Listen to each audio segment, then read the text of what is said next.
Hello, everybody, and welcome to episode 6 of Matt and John Make a Podcast. This is our first time just doing the audio version of the podcast. I just wanted, and I talked with Matt about this, about just trying something new this week, and I'm not feeling exactly the hottest, and I got some sunburn right now, and I'm like, yeah, I don't feel like being on camera this week, so let's just do the audio version. So, how are you today, Mr. Matt? I'm pretty good, and I had my first day back at school. I am working at a high school, the local high school here. So it was our first day back as of this recording. This is on Tuesday. A little tired because I got to get used to getting back in the swing of things, if you will. But other than that, I am good. So, do you want to hear about my kayaking adventure this past weekend? Yes, for those who are just wondering what's going on, John here is in the bridal party, one of the groomsmen and is one of his friends' weddings coming up soon, and they did the bachelor party. Yeah, that was kind of interesting. So, I show up on Friday. It's around 4:30. Of course, my buddy Ryan, who's getting married, he's not there. I'm the only one at the freaking camp. And I have no idea where I'm at because there's zero reception whatsoever. So I finally get to a point where I get some reception. So I call Ryan. I'm like, hey, buddy, I have no reception. Where am I? And I told him that I'm on this road and whatever. He was like, oh, you just find a porch where there's a fire pit with chairs in it and a American flag. I'm like, whoa, Jesus, that should be really easy to spot out. But eventually, I did find the place. I was sitting there for a good 90 minutes waiting for him because he was at the venue with his fiance getting their final preparations done for the wedding, which is in about 3 weeks or so. But anyways, to my kayaking adventure. So this is my first time ever kayaking. I'm going on, first get on there, and it's really hard to keep my balance. So we're I'm right in the middle of a freaking current, first of all. Lose my balance, I completely tumble over. I knew it was going to happen, yes. Yes, I knew it was going to happen. I completely tumble over into the freaking creek, and I am just completely just gassed at this point. So pretty much Ryan and my friend Jim had to freaking push me to shore just so that I could dump out my kayak, which is full of water at this point, which is probably a good 100 pounds or so. Yeah, you don't want water in there. You don't want that. And that was dreadful.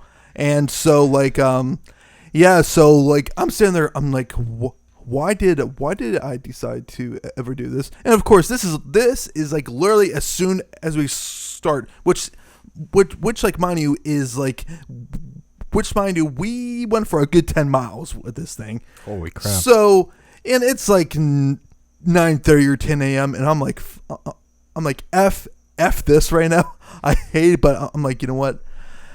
I gotta push through. So I did, and of course I fell 2 more times, but at least those times it was at least on shore. How do you wait? What? Yeah, because how do you fall? What are you doing? I tried getting in, but I slipped in the kayak and I missed. And then there was 2 other times where the shore was so low that I got stuck. So Jim had to push me out at one point just so that I could get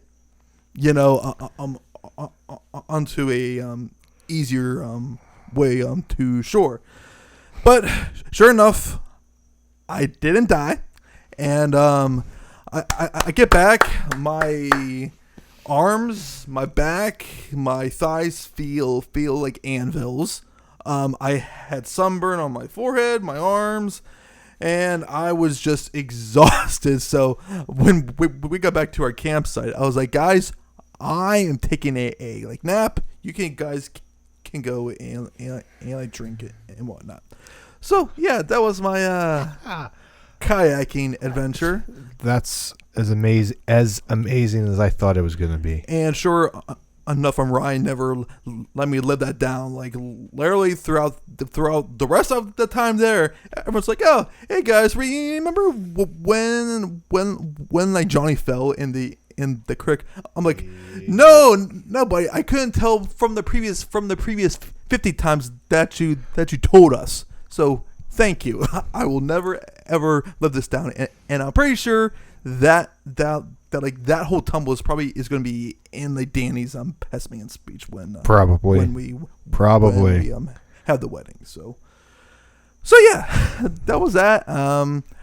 Thank God that I don't have any work this week because I was sore. I'm not exactly feeling too great today. I'm coming down with a little of a summer cold. So yeah, thank God. Stay away from me. Stop. Yeah. All right. So that was your weekend. So that was my weekend, and of course, I missed like so much news. You did. You did. Like, and it was just like one full day. So I literally didn't have any service from 4:30 on Friday till about 9 a.m. on Sunday. So of course, when I eventually get to a point where I have cell service, all of these pop-ups show up on my phone, and the one thing I see is Andrew Luck announces retirement. Yeah. I was like, wait, what? That has to be a troll account or something. But no, the Indianapolis quarterback announced via a press conference, and Adam Schefter, I believe, broke this on Saturday, that Andrew Luck was going to retire due to his accumulated injuries. He had been suffering from what started as a calf injury, which turned into a like ankle injury, which had been plaguing him since like April. And like before that, in previous seasons, he had shoulder surgery, which took him almost a good 2 years to recover from. And essentially, he is retiring just because he's just in constant pain. He's just cannot like live a day in his day to day life where he's sore or he's just constantly thinking, man, I have to do another rehab. And of course the Indianapolis faithful did not treat him kindly and proceeds to boo him off the field. Yeah, what the hell? Like how do you do that? They all must have had him on their fantasy. But like, how do you, like, the guy O.J. Simpson did. Yeah, he did. That's hilarious. That? Oh my God. Well, rest in peace, Andrew Luck. Yeah. Anywho, how do you boo that man? He's been through so much in terms of injuries. Mm-hmm. Like, that's just disrespectful. Like, yeah, it sucks for you as a fan of that team that he's not playing anymore, mm-hmm. and that it might screw up the team, at least for this year. But like, it's not about you as a fan. He owes nothing to you. I think he wants to do what's best for him and his family and whatnot, because he probably has made enough money to be good for a long time, if not the rest of his life. He wants to be able to actually do stuff after football, because we all know stuff with CTE, concussions, and just lagging injuries from all the football players. that have played, and you hear the stories. And he's only 29. He's only 2 years older than I am, and he's probably about your age. What are you, 29? Yep. You just turned 29. That's right. Yeah. So he's relatively young. We are relatively young, and if he's just nagging injuries and always hurt, continuing to play football, getting tackled, getting sacked, that's just gonna. It's not helping the situation. No. And he's gonna think for himself. And if this is the right decision, it's the right decision. It absolutely is for him because he's made enough money. He can probably get jobs doing something in the football business, if it's a studio analyst, what have you. Well, he majored as some it was some insane it's some insane field. I'm going to look that up actually. But he can still work. He can do whatever he wants to do if it's in football or anything. Mm-hmm. He's set, and he doesn't have to hurt himself anymore. And if that makes you upset, then I don't know what to tell you. Yeah, he majored in architectural design in 2012 at Stanford. He's going to be okay. He'll live on, and I think he had made over $107 million in his 7 seasons at Indianapolis. So it's not like he's gonna be struggling for money. I mean, unless he screwed it up. Yeah, I mean, yeah. So I mean, yeah. So he'll be fine, but just a pretty unfortunate situation. But unfortunately, injuries happen, and now in today's world, more people are more conscious of their mental health more than anything. Hell, I just read a article on where Rob Gronkowski retired one specifically because of his state of his state of mind when he retired after the Super Bowl. Mm-hmm. It's just it's just it's not so much of a thing now where in years past, if you were upset, coaches or fans or whatever would just tell you, hey, suck it up or whatever. I mean, hell, we know the whole story with Mauro Ronaldo, the current commentator for NXT, and his constant battles. Bellator. Yep, yeah, and Bellator by Showtime Boxing. Yeah, he has had a very documented history with bipolar disorder, and it's been a constant battle. So I mean, now it's a more heightened issue, and guys now are more okay in retiring, when they're 28 or 29. I mean, I believe that Patrick Willis retired when he was 31. He was an inside linebacker for the San Francisco 49ers. So it's not really uncommon. This just came out of just left field. Pretty much, yeah. All indications were he was going to come back at some point. It was just going to be, it was just going to take a little bit, but he probably just got to a point where he was I'm never ever going to feel actually healthy. So hope everything goes well with him, but yeah, just a really sad thing. All right, so let's move on to okay, I wanted to talk a little bit about the Conor McGregor stuff. Should we talk about that now, or yeah, absolutely, yeah, why not? Okay, so basically, Conor had a about 45-minute interview with Ariel Helwani on SportsCenter. Basically, just giving a state or just it came off to me more as an apology. This was a very humble, very down to earth Conor, which quite frankly, I'm not exactly used to seeing. He looked like a guy who had kind of lost a certain edge to him. It's pretty clear that there are some things going on within his camp. I mean, Ariel and Conor even kind of hinted at like there being some like tension between Conor and his current head coach John Kavanaugh.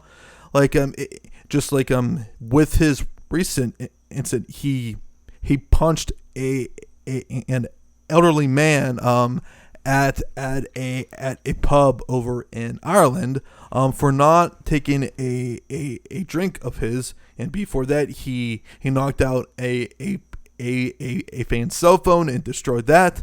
So these like incidents are kind of piling up, and they really talked about that in the interview of just how his decision making has been, for like whenever he's in the headlines now, it's like not for good. And I think although he still is by far the biggest draw in the sport, he's not really talked about right now. Like hell, when like Nate Diaz came back 2 weeks ago, the whole thing there was where like everyone thought that like, hey, he'll probably call out Conor, which that never happened. So I wonder by that happening if the realization really set in with him that the sport really does need him right now, or like he's not the main talking point as he normally is. So it was just really unfortunate, and like he was often repeating himself, taking culpability for all the things that had happened, and like I mean, it was just very odd, like just like that unwaveringly confidence that he would just constantly had. It seemed to me a little bit kind of broken to a certain extent. I know that you didn't see the I didn't watch. I didn't interview, get a chance to but watch it. I didn't even know about it. Yeah, it like aired. I want to say like last Wednesday or Thursday night. But that was kind of the sense that I got, which is like just a guy who's just kind of like down, not exactly sure where things are going next. But definitely the one thing I definitely got out of that interview, he definitely wants to fight again. Supposedly he was up to fight this summer, but I believe he broke his foot or broke his hand or something.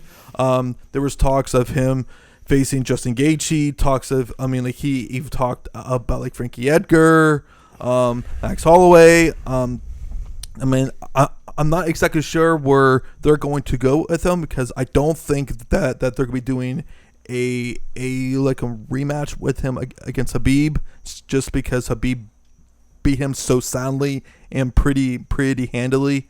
He'll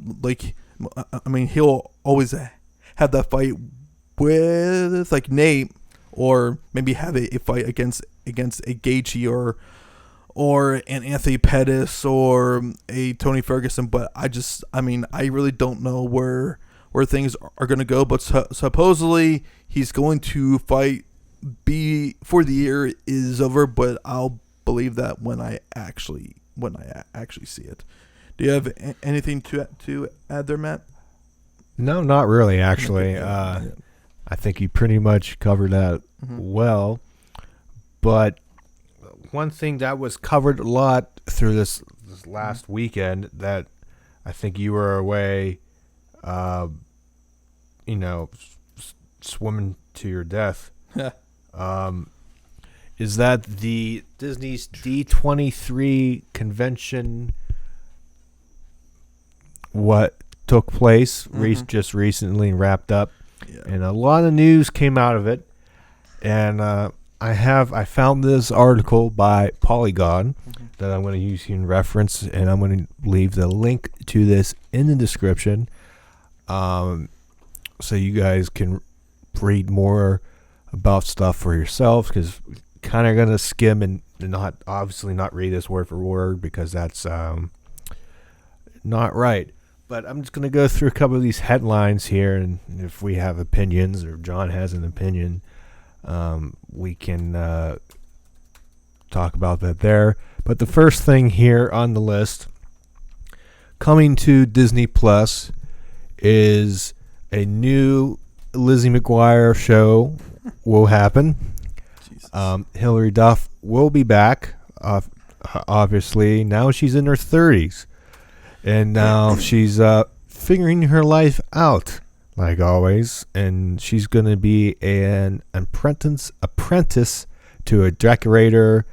She lives in Brooklyn, and she has a boyfriend that owns a restaurant. Mm-hmm. If you're fans of the original series on the Disney Channel, you're probably excited here. I never watched it, so I mean, I watched it, but like I've seen just with the reboots that they've done with such sitcoms as like Boy Meets World.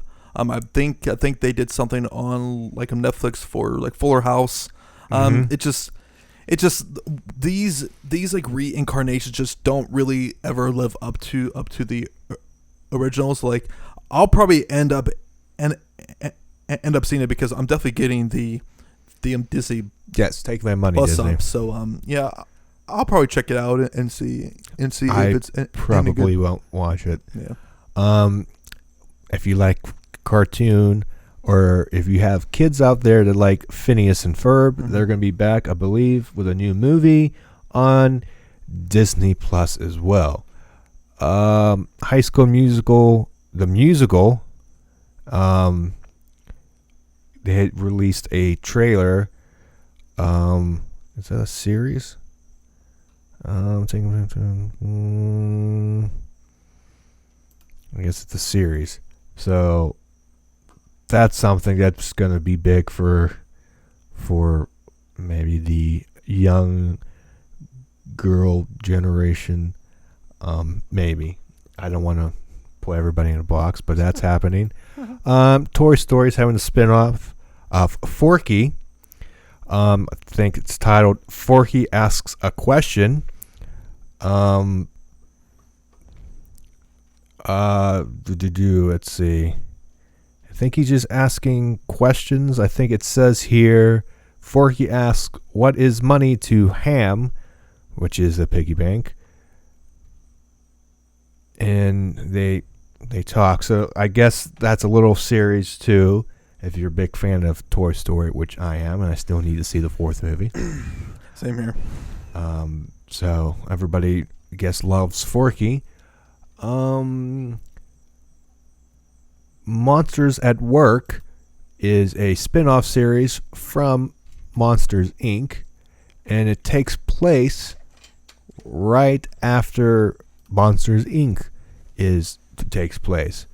So that's will be interesting. I might want to watch that.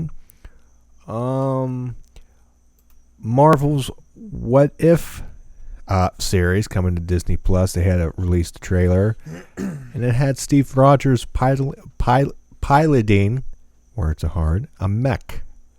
I guess in the same universe or same series or episode, whatever, as Peggy Carter, who's in this case is going to be the super soldier, and she's going to be, her costume says here Union Jack. It says Steve Rogers will still be in her reality, only that version of him pilots a mech, which Captain Carter can fly. So that's going to be interesting. What else we have here? So it's going to be interesting to see what they come up with. Oh, it has here Bucky Barnes facing off against zombie Captain America. Interesting. Huh. So that's going to be interesting to see all the what if stuff. And I believe that, didn't they also drop a trailer for Black Widow or They believe they did. Okay. I didn't see it. Yeah, I didn't see. I didn't get a chance to see it before. I saw the Star Wars trailer, which so yeah, we can just get into that now. Yeah, Why so, not? Did you see the Star Wars trailer? And Absolutely. And what'd you think of it? I'm ready. I'm ready to. I did read some critics of it. One, and I can kind of see that that they're leaning heavily on the like past characters, the nostalgia act in them killing off everybody. Like and their whole thing was like forgetting the past and going into the future and everything.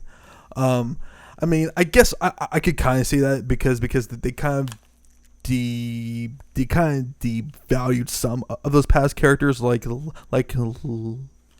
making Han Solo a deadbeat dad, which was. Well, then again, I'm not surprised. Yeah, I mean, like it's. Look, that's almost his character. Yeah. So I'm excited for it. I'm interested to see how the numbers are going to do, just because based off of how bad that the Han Solo film did, which was pretty much bombed at the box office, and I believe that this is the last film in the trilogy, right? Yes. Okay. Well, I think that's different because it's an actual trilogy movie, not a spinoff. Yeah.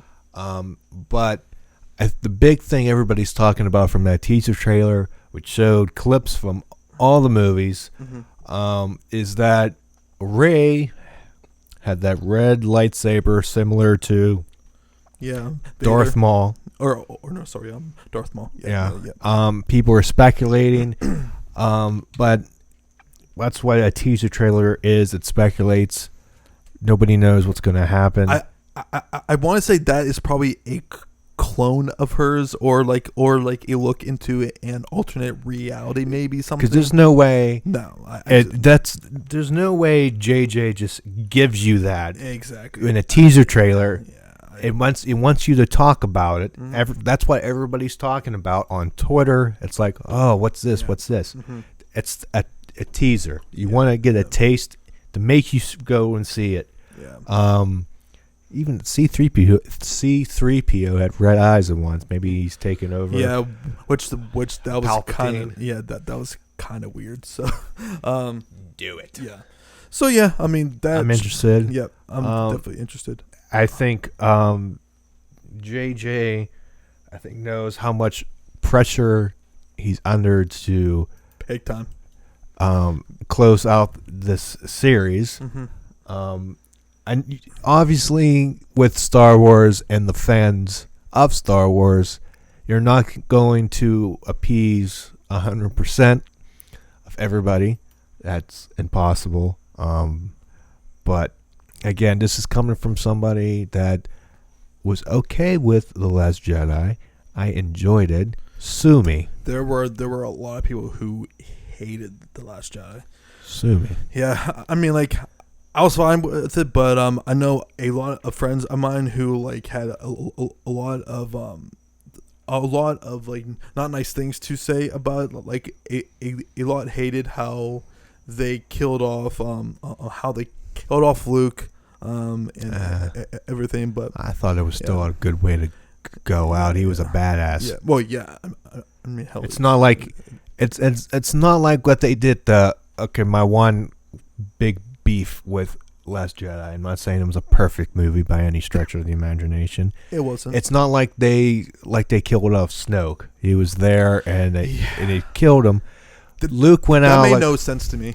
Luke went out like a badass. Just came out, force wasn't a hologram of himself, and just kind of just went off into the good night. I just don't know how Snoke could not feel that freaking what's his face was turning to the other side. So it's just but yeah, Snoke was there. That was my big beef. Yeah. The rest of the movie, you can get into the lore and all that, but I enjoyed it. to stick before we get back to Marvel and go the rest of the announcements. Let's stick with Star Wars. Mm-hmm. Did you see the trailer for the Mandalorian? I did not. No, I didn't get to that there. You probably got to watch it. That looked good. Okay. I'm just the whole not the animation, just how everything looked, the CGI, just how it looked, had that dark tone to it because bounty hunters. Mm-hmm. Yeah. Really can't wait till that series comes out, and I believe it launches with Disney Plus, and I can't wait until November 12th. That can't come soon enough. I think that's when it comes out. I could be wrong. I agree. You should watch that trailer. Mm-hmm. Going back to Marvel here, going down the list. They showed some information about Falcon and the Winter Soldier series. Bucky has a new look. He has shorter hair, more clean.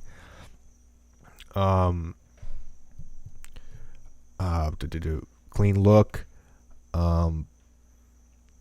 Couple people come back.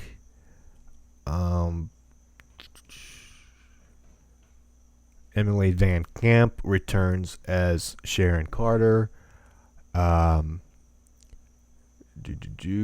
Russell makes his MCU debut as John Walker. He's known as U.S. Agent. And not much else was given about that. And that comes this fall. Next fall, 2020 on Disney Plus. Then announced more information on WandaVision, Scarlet Witch and Vision series. What else did they give there?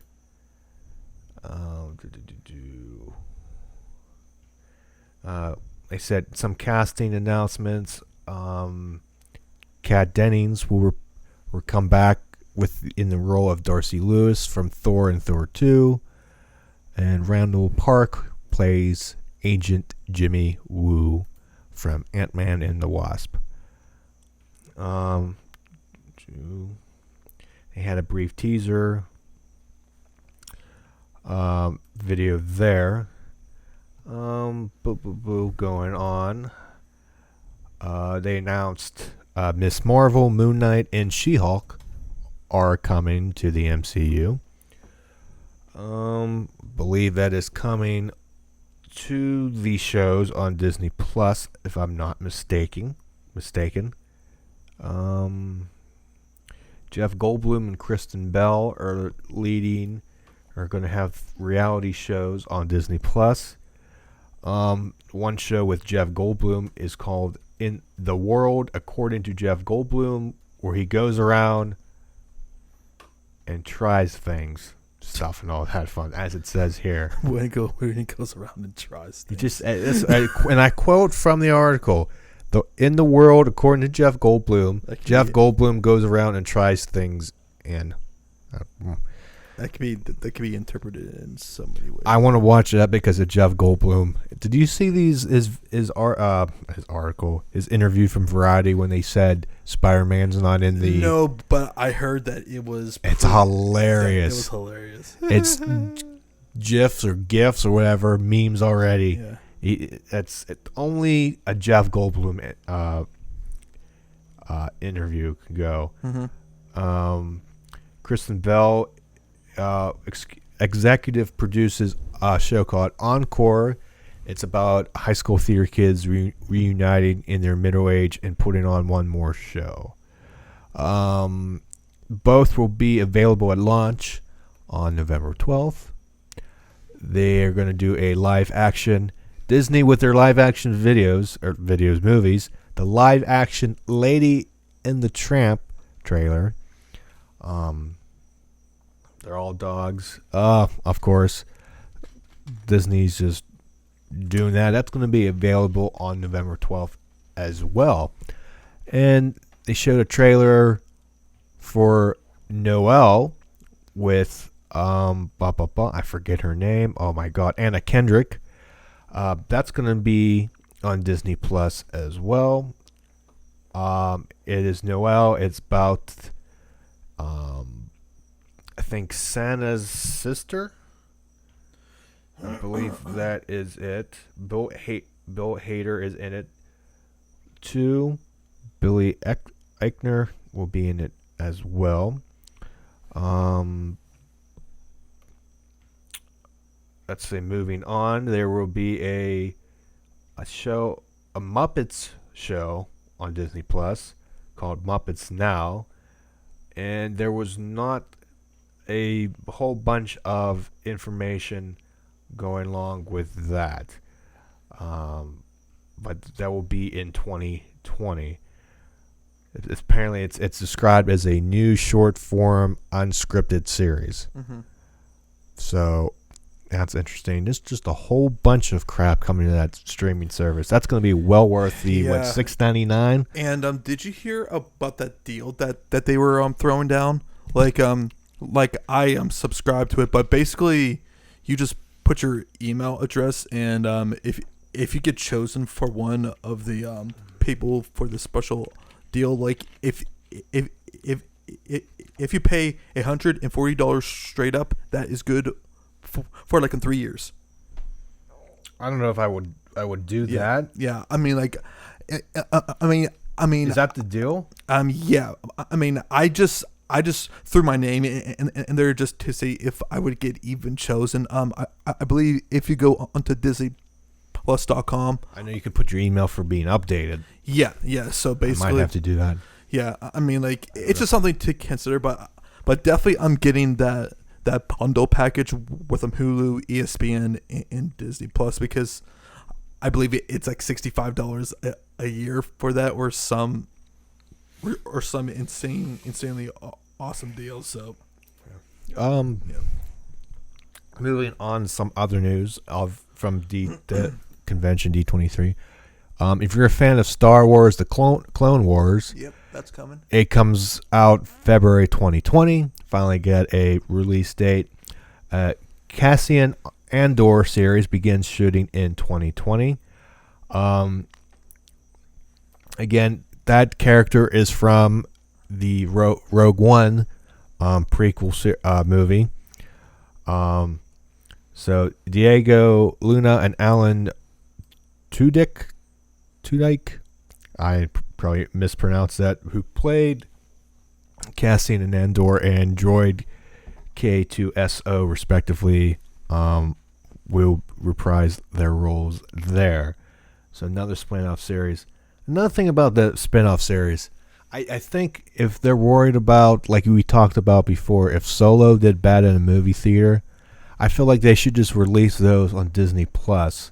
Which I think that they probably will. That they probably eventually will. Because I believe that Obi-Wan Kenobi series is coming back, which it is confirmed. That was the next thing. McGregor will be back. He confirmed it. Ewan McGregor. Yep. Yeah, I didn't want to. I was going to butcher the first name, but he'll be back for a series on Disney Plus, and then they had some technical specs for Disney Plus. You can have unlimited downloads to watch stuff offline. You can get up to 4K video playback. There'll be Atmos immersive audio on supported devices, profile customization for 7 different profiles, and concurrent streaming for up to 4 registered devices. So a lot of availability for people to watch under one account. Yeah, and the main thing that I'm getting out of all this is, like, we're getting one step closer to cable just being completely just obsolete. Like, we're getting closer and closer to that day coming, because just look at all of the content that Disney Plus is coming out with, compared to, say, the DC streaming service, which one of the big issues with that streaming service is just the content is just so sparse. And like, I mean, I know now that if I were a like home owner, as far as getting cable, like you have to really consider not getting it when everything is just off of streaming services now. Yeah. Whether it's sports, entertainment, you name it. I mean, it's all there. Like it's pretty incredible how fast that the whole digital platforming has really evolved the last few years. And you can even watch Disney Plus on devices, and they brought out the list: web browsers, Android phones, Android TV, Chromecast, Apple devices such as iPads, iPhones, and Apple TV, PlayStation 4, Xbox One, Roku players, Roku TV. So pretty much they have you covered, and hopefully maybe the Nintendo Switch soon. But they have you covered if you have, depending on what device you have. And there's also bundles you can get since with Hulu, because Disney has control of Hulu. Yeah. You can have a bundle with Hulu, ESPN Plus for $12.99 a month. Yep. Is that all of them? Yep. Disney Plus, Disney Plus, ESPN Plus, and Hulu with ads, which fine, I'll take it. Yep. I'm not going to complain. And and I for believe $12.99 a month. And I believe that a yearly subscription is like $65.99 or well, just 60. Disney Plus by itself, I believe, is $6.99 per month or $69.99 a year. That leads to see another thing that's good streaming service, but I feel like there's too many. We're getting to a thing of too many streaming services. Yep. That you got to pay for everything. Which is why them bundling all of these just makes just so much sense. Just because then you're not forcing people to pay more than they actually have to. And which eventually goes up, but it's still with Hulu. You have other shows, you have original shows. Like I caught up on, I like Family Guy and Bob's Burgers. I have Hulu, and I caught up with this past season of both shows. And but if I can do that, and then switch over to Disney Plus and watch some Star Wars or Marvel show, which that's awesome. And I'm gonna be watching that November 12th. That's pretty much all I'm gonna be watching. Right now, I watch YouTube, and that's obviously free if you don't have the premium. Well, I still use my parents' Netflix, but let's say I have Netflix. That's another subscription, and you have great shows that people like there. WWE Network. The WWE Network, $9.99 a month, which I think is they're doing tiers. Yeah. But regardless, yeah. It's $9.99 a month. I have Amazon Prime, which is good just for shipping, and there's TV shows there, and usually if I have to catch up on a series that I don't have on the DVR, yes, I got to pay for episodes, but everything's there.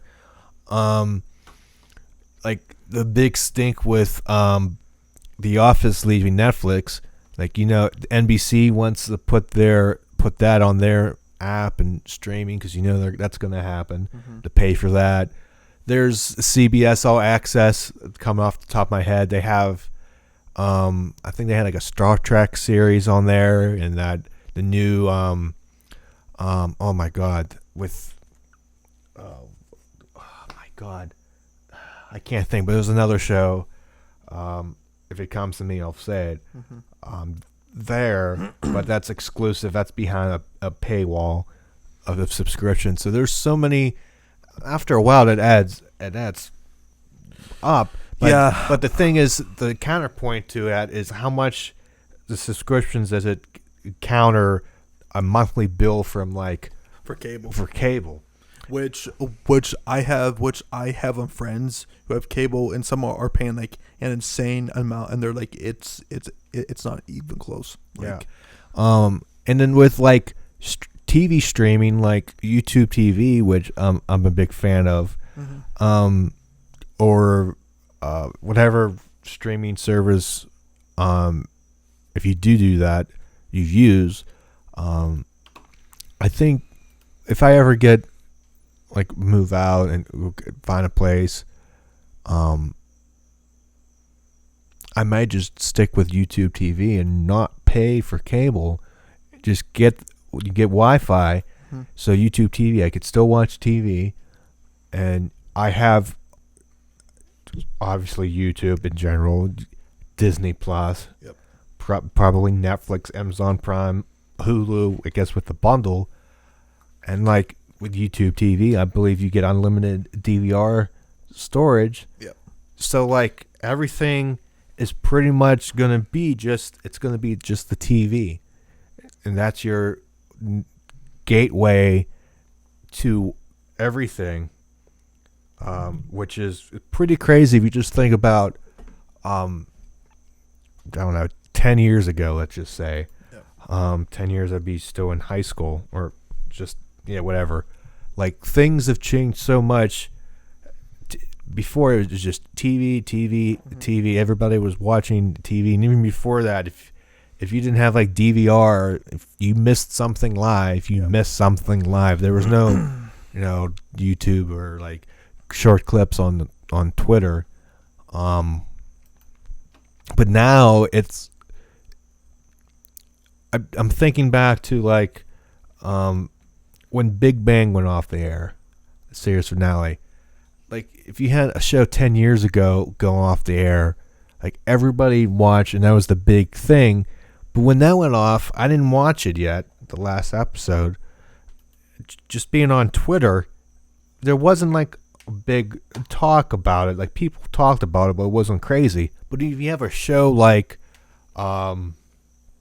Breaking Bad, or oh my God, what was just big thing that you liked? Oh my God, HBO. Oh, Game of Thrones. Game of Thrones. Holy crap! How did I not? Everybody, just weekly, everybody talks about that in season finales, series finales. It's like the big thing. And yes, those things are on cable, but that's almost like a premium, like HBO and stuff. People talk about that, even on Netflix too. More so now, everybody talks about. I just binge watched. 13 Reasons? I think that's. I don't know if that's a more show for women, because that's all I saw. The women I friends with on Facebook talk about. So I don't know, but like that's everybody watches, and you go to award shows, like I believe the Emmys or whatever for TV shows. There's a lot of streaming services now, so everything's going streaming, and that's like the focus, all digital. Like video games, if I can go on if you don't mind me going on a quick little tangent there, that like even I'm going to use 10 years ago again, physical media, just going to a store and getting a cartridge or a CD, a physical case that you can hold,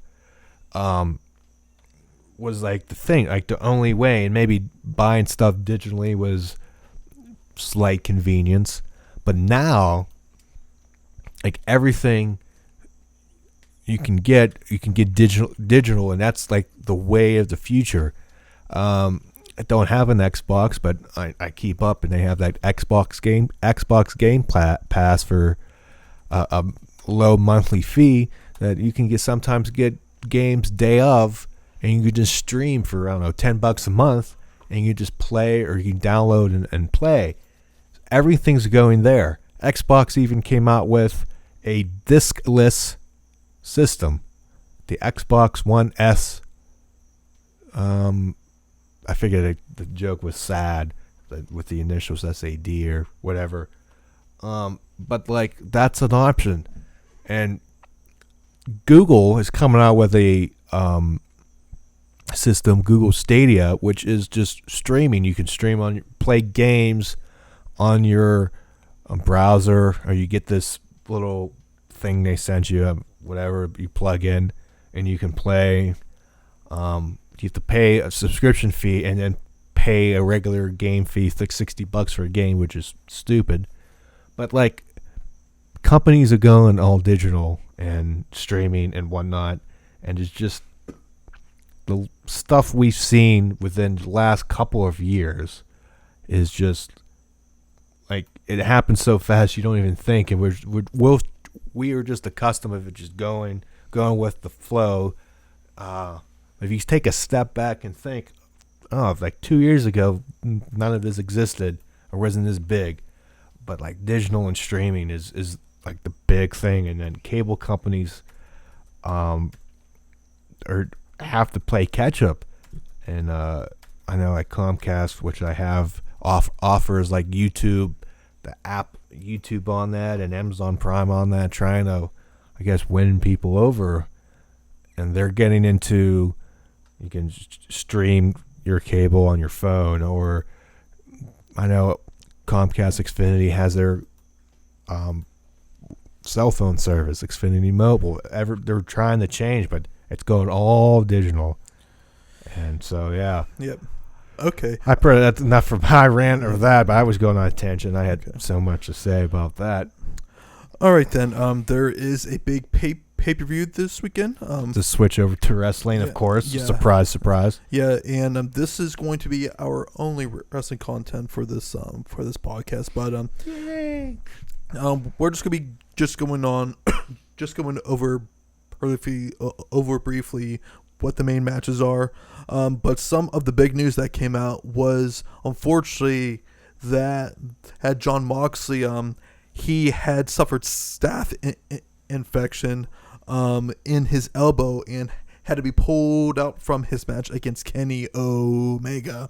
Which, man, like, I mean, you gotta really feel for the guy, because he's been through a lot through the past year.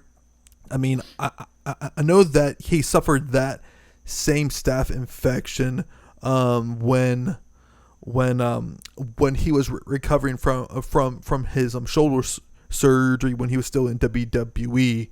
I mean, unfortunate, but supposedly it's only going to be a 3 to 4 week recovery process. So hopefully he'll be there when AEW eventually comes to our neck of the woods here in Pittsburgh, which I was shocked how easily that we got tickets for that thing. I was stunned. We both got in. We both could have bought some. Yeah, I was like, hey, I'm in. You're like, oh yeah, so am I too? But anyways, so instead of Kenny Omega facing Jon Moxley, he's now facing Pac, or better known as Adrian Neville, in WWE. So not too bad of a replacement there on 6 days notice here. So what do you think of that matchup between Kenny versus Pac? First off, Moxley just needs a Z-Pack. I know you do. I think that's a good replacement. I still think I feel like Kenny will still go over in this match, since it's kind of a replacement. Because he'll win and probably still do a thing with Moxley. If you feel like you can't just let that go.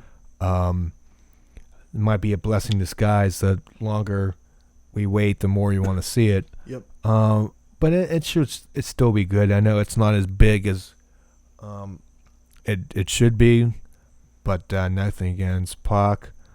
But yeah, I'm still interested to see it. Yeah, and the one thing that's been kind of weird with AEW lately is they outside of a few specific guys, they really don't adhere to the whole babyface and a heel concept. I'm not sure if you've really noticed, but with Kenny specifically, he was pretty much a babyface throughout this whole entire feud. And just as of this week, cut a heel-like promo from what I could tell. On like Moxley. I didn't see that, but I did read people who said that. Yeah, I don't know if it was you. I mean, I brought that up on Twitter. I was just like, it is kind of weird how like they are really inconsistent with that. I mean, I definitely noticed this with Cody, because if you recall, in his match against Dustin Rhodes, he was the babyface in the build up to that whole entire thing, and Dustin was coming more off as the old veteran heel. Well, if you recall from that match, how many heel tactics that between him and like Brandy were pulling off during that, you would have thought that Cody was the heel and that Dustin was the babyface that was just battling hard.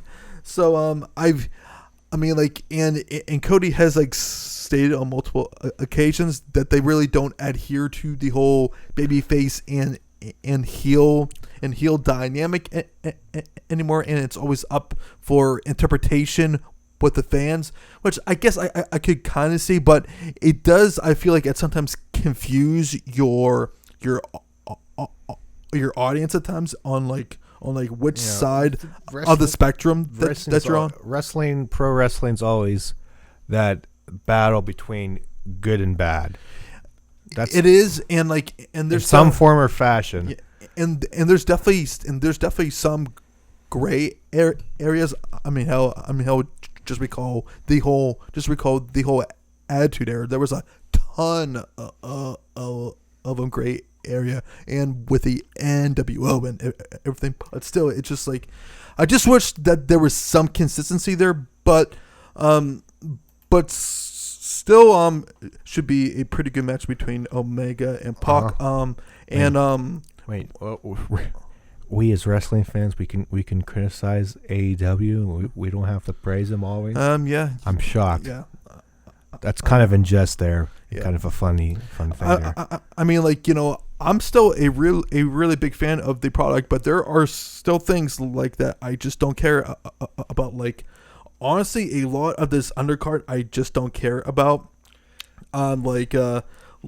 Best Friends versus the Dark Order, don't really care. Joey Janela versus Jimmy Havoc versus Darby Allin, don't really care.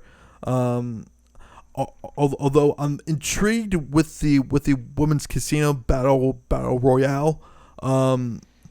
It's a really good opportunity for them to like showcase some different women who haven't been really shown. I do feel, however, that they'll probably go with a Britt Baker or a more well-known name. I just pray that they don't have Brandy Rhodes win this match here, because this would feel like a WWE move to me. It's like, oh, we gotta push her because hey, she is the wife of a league VP. So I pray that they don't do that.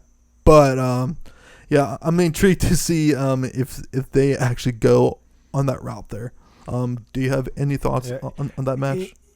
Yeah, I agree with that for Brandy. I feel like Brandy winning that just comes off like almost. I would have the same feeling, like when Seth won that. Was it the Battle Royal to face Brock Lesnar again? Yeah. It's just like, oh, okay. I mean, personally. Not in the terms of we go to see this again, but it's just like I want to see, like, you want to see somebody else, and I don't think they're gonna do that. I think they'll probably give it to like a Britt Baker, and to I think somebody new and up and coming, and I fully expect her being their first champion, especially with them coming into Pittsburgh in October. I would not be surprised at all if that would be.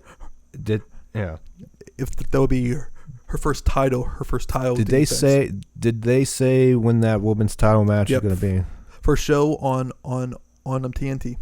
Yeah, on TNT, but they didn't say what week. Yeah, which week? First show. The first show. Yep.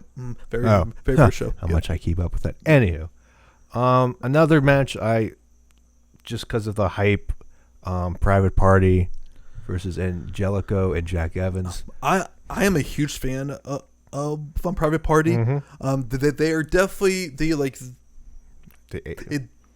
street prophets of AEW. They have a ton of excitement, a ton of charisma, athleticism, obviously, and they do have a very cool and fun character and personalities to them. They were very over when I believe they were in Jacksonville for their last show. Like they got a really good reaction, and that was easily the best part. Actually, no, that was I'm like a Firefest. That was the only decent thing on that god awful pre-show that we sat through. I mean, like it's like they were definitely the shining stars there. So yeah, I'm excited to see those guys. Okay, we'll get into Cody Rhodes with someone who will be in his corner versus Shawn Spears, barely known as Ty Dillinger in WWE, with Tully Blanchard in his corner. Any guesses on who's going to be in Cody's corner? I think we talked about this before off the podcast. Yeah. Isn't Arn Anderson there, or could be Arn Anderson? He's not officially there, but I gotta think that he's probably going to be that guy. I just don't think I don't think that it's going to be Randy. Although I could see MJF being in this spot, and this is where MJF turns on Cody, and they eventually go into their program. I mean, I think possible, yeah. I think regardless, I do think that Shawn Spears is getting a win here, and Cody is going to be taking an ass kicking in this match, in some form or fashion, because the whole story has been that MJF has been Cody's protege, and I think it's pretty obvious that that's not going to be lasting too much longer. So I feel like I think it would probably make the most sense to do it here.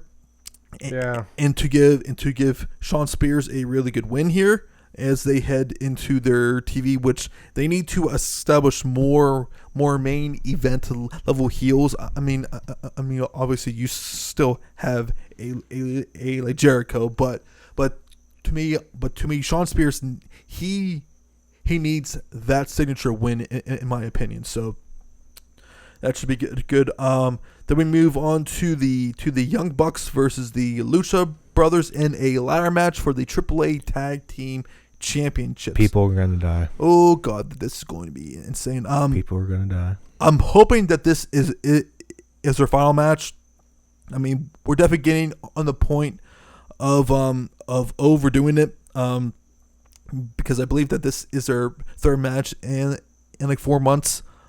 Their first match happened at Double or Nothing. I believe their second match, which I believe was a 6-man, I believe at Firefest. So this needs to be it. I'm hoping that they put over the Lucha Brothers here. Who do you got here, Matt? And any other thoughts? I don't know. I wouldn't like the Young Bucks winning. I wouldn't be surprised, but hopefully, I don't think the Young Bucks need it. I would like the Lucha Brothers to win, but I mean, I really don't. I really don't mind who wins, but I kind of don't want the people who are at the top, Cody Rhodes, Omega, and Omega's probably going to win, but Young Bucks to win. I mean, they don't need it. You can put over other people to build that company up, so it's just not all the VPs winning it, because it's just then you get that impression well, since they're in charge, Yep. that it comes off. Maybe that's not what they're doing, but it comes off like that. Like, like that's be more critical of that from critics. Yeah. So a little mix. I mean, if Kenny Omega wins, okay, he wins. Cody doesn't win, and Young Bucks don't win. You switch it around. Like if Cody was in the world title picture, then it's just like, oh, of course. Yeah. But he's not, and you have a veteran and I don't want to say up and comer, but a relatively younger, if you will, wrestler. So that will be good. Okay.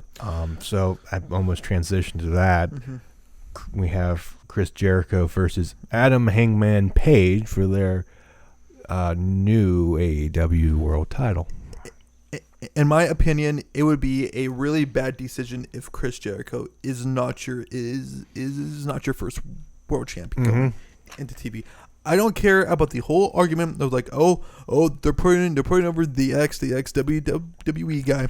When you are heading onto TNT, you need a recognizable name as your world champion. There is no bigger and more recognizable name in AEW right now than Chris Jericho. It's just outside of the WWE. Outside of the WWE, there is no other more recognizable name.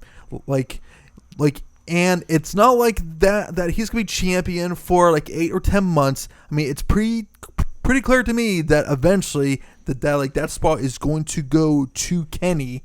So, while he is going to be your transitional champion, and to me, there's no better guy who they can put in that role right now than Chris Jericho. And I am not hating on him, Hangman. I just don't think that he is ready for that spot.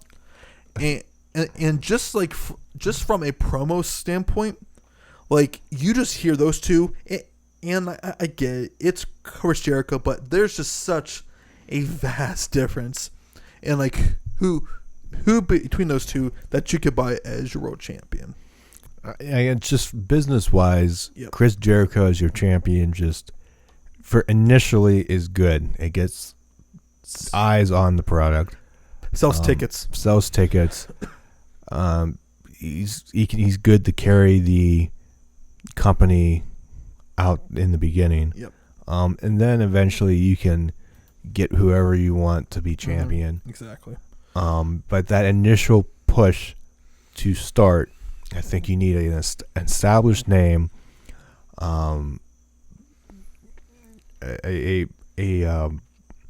main event draw. Yep. That's why like WWE goes to like Brock Lesnar. You can hate them using Brock Lesnar, but that name draws. Yep. It gets attention, regardless what you think. It's good for business from a business standpoint. Like Ronda Rousey too. She co-main evented WrestleMania with Becky and Charlotte. You had that name up there that other outlets outside of the WWE, like ESPN, Fox Sports, whatever, what have you, are talking about to get eyes. With Chris Jericho, he's not on that echelon of a Lesnar or a Ronda, but he's popular enough with his band Fozzy and he's been on TV for over 20 years now. So I mean, like people and he has credibility, and just general everyday wrestling fans probably know him, and just again wrestling fans in general. So you get those eyes on your product. You want to see Jericho as champion, see what happens, and then you go from there. Whatever happens. So yeah, I would go with Jericho. I would hope Jericho wins because you can do. I think he's entertaining. Yep. Yes, he's not putting Hangman Page over, but again, I'm going to sound like a broken record. You get that established guy, and then he can do the job for somebody else. Exactly.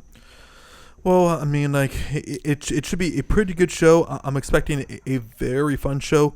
I'm not exactly sure if we will do a podcast. I'm reviewing the show right after on Saturday to be determined with that. And I think on that end, we'll probably close out this edition of the podcast. Yeah, guys. So thank you for tuning in and to watching. Again, this was our audio version. We're going to see how this does, and depending and going week to week. Some weeks we might do video. Some weeks we might just do audio. I've kind of felt that just like from a setup standpoint, audio is probably a little bit more easier. I'm not sure. Well, for us, it's easier. Yeah. So Matt, do you have any other final thoughts? Yeah, we're trying this out. If you like it, I guess we'll tell by people viewing it. If you like it, leave a comment. Tell us what you prefer. Again, always like, comment, subscribe, and it's much appreciated to help the channel out. Since we're just growing, just starting out. Mm-hmm. This one's been fun. This has been less wrestling talk, even though we're gonna try. Yeah, we're gonna try find stuff. Yeah, we're gonna Thank try. God for Disney and Marvel, Star Wars. Yeah, we're going to try and just tone down on the wrestling talk. We say this every week. Yeah, I mean, we do say this every week, but it's like I said last week. There's just so much going on in wrestling right now that it's kind of important for us to talk about it. But yeah, on that note, guys, thank you for watching, comment, subscribe. Oh, in this case, listening. Well, yeah, that's right. And hit that bell for whenever new videos come out. So until then, take it easy. See ya.